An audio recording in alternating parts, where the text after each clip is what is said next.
The vibrant hues of the autumn sky seemed to mock the turmoil brewing within Kimberly. Her youngest daughter, Megan, moved with palpable excitement between the house and the waiting storage truck. Kimberly wondered if she had ever faced life with such untainted joy, a stark contrast to the unease that had settled over her.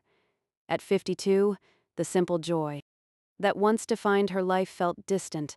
The manicured lawn, the lilies she'd lovingly nurtured, all now amplified her sense of loss. She fought back tears as she walked towards Megan to say goodbye, knowing that even though the college was nearby, it felt like a world away. A shadow of loneliness crept into her heart, a feeling she'd long suppressed. The house felt empty, a condition that had started long before Megan's departure. She hugged Megan tightly, letting tears fall, a stark acknowledgement that she was no longer needed to care for her children. Though Christmas was only a few months away, it felt light years away. And would it even matter when the man who was once her world would be gone? Mom, Megan said, her brow furrowed with concern. I'm not leaving forever, you know. Kimberly nodded, unable to speak, and wrapped her arms around her daughter. Besides, the last time I did laundry, I turned everything pink. You'll be seeing me at least once a week. Megan added with a smile. Kimberly managed a smile, remembering all the work she put into ensuring that her children would be able to handle whatever life threw at them. It seemed like yesterday that Gregory had taught Megan to ride her bike right by the curb where they stood. "Text me the moment you get there," Kimberly said, her head buried in Megan's hair. I will, I promise. Megan replied, her excitement clear. Gregory emerged from the house, arms laden with boxes. Kimberly paused to admire his physique, even at 54, his distinguished, slightly graying black hair and well-maintained physique were still handsome. She had kissed the chin now lined with stubble 1,000 times, but as she stared, her mood darkened. It was always the small things. The stubble, the line between his brows when he was irritated, that made her wonder how much of her love was lost to what he'd done. After Megan and Gregory exchanged their goodbyes, Kimberly stepped onto the sidewalk and watched her daughter drive away.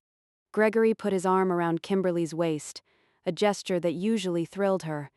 Despite the betrayal, a part of her still loved him. "Well, after almost 30 years of marriage, we're on our own," he said, his voice sending a familiar shiver down her spine. "In more ways than one," Kimberly replied, slipping out of his arm.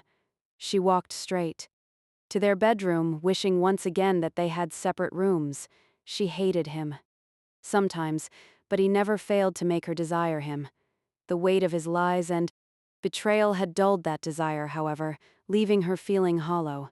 He followed her, and his voice, laced with irritation, broke the silence. "What was that remark about?" He hated hidden meanings and riddles, ironic, considering the life he'd hidden from her. "It means we'll be on our own.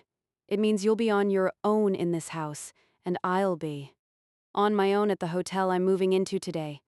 His face reddened as her words sank in, the vein in his forehead pulsing, his dark eyes, almost black with anger, fixed on her. "And to what do I owe the dishonor of my wife leaving me?" His voice was harsh, and Kimberly felt a pang in her chest. The pain in his voice made her want to retract her words for a moment.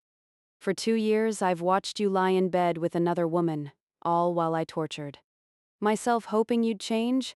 She spat, the anger building. "That made me realize I was worth nothing in your eyes. I promised myself that when the children left, I would too. Megan was the last, and she left today." She turned towards the suitcase she'd packed that morning. "What are you talking about? This isn't what you think." His voice trembled with confusion and denial. Kimberly's heart clenched, but she continued. "I hoped it was a phase, a midlife crisis." She kept calling, telling me where you were when you said you were on a business trip. Gregory moved towards her, but she stepped away. "I changed my number, but the calls kept coming. 3 months ago, I made the decision. I'd had enough." Kimberly's voice cracked as tears threatened to fall.